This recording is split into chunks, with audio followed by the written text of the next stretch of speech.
November 1, 2021. I have once again been made known of the urgency of advancing in everything that is incomplete or neglected, of vital importance in the individual preparation of each child of God, at this hour. It will not be worth waiting for another to do for you what one should have done. The neglect of each individual area will be of great pain and suffering soon for whoever has practiced it.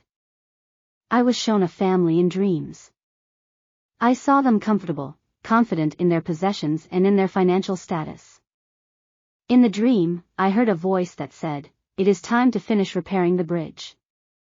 But those who listened ignored it. Then a man who was not part of that family came and began to repair the bridge.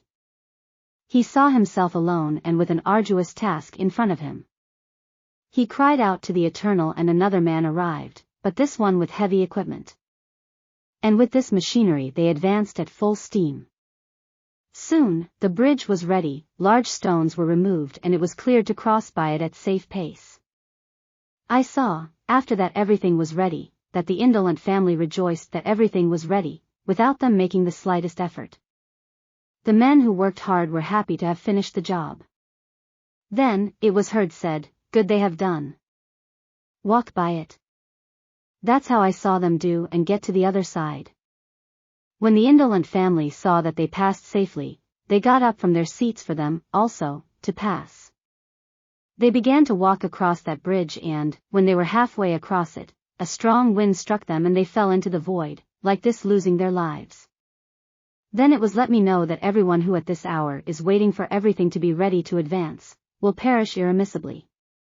Many obstacles of character, according to man, important, and inclusively, emergency, will be placed in front of them. Those who doubt the words of God. Because, it is not knowing what will save us, but putting into practice what has been learned. Many enjoy of great faith as long as all is well and their comfort is not affected. But when this fails, the incredulity submerged in their being emerges and it is noted. I have been let known that many cry out for liberation for the door to open in front of them, but when it opens they pull hard to close it again. These are only convinced in thought, but not in deeds. Others, I was let known, tremble before the changes, but advance little by little and at the slightest mishap they rush back to their comfortable state. Others, I was let known, are getting carried away with sentimentality, one of the 7 ways of falling. Others, desire that others advance with them by force, creating like this, great affliction among them because two cannot be together if they do not in agreement. Others, I was let known, do not realize, or do not desire to see, the urgency of the preparation. Many claim that the most important thing is to be spiritually prepared and the rest is, if possible. Others fill their mouths saying, "Why go to the mountains if there is nowhere to hide?" Everything is monitored by satellites, wherever they see us. But to all of these, I have been dictated to say at this hour, didn't the Almighty know that all this would be happening and, even so, He gave us instructions to leave the cities? Don't they realize that, with their poor reasoning and actions against the words and ordinances of the Eternal, they deny God before others, before the universe and before themselves? Many cry out for their children to go out with them, and pray that they decide to go out together, but, is that what God asks? Is that what is written? Did Lot save his family for being in Sodom with them? Did anything good come out of this? Abraham loved his nephew Lot and his family, but he did not depart from the integrity, to God for this. He just cried out for them. He interceded before the Eternal for them, but he was not a participant of their steps. Great lessons, overlooked, are in the Holy Scriptures.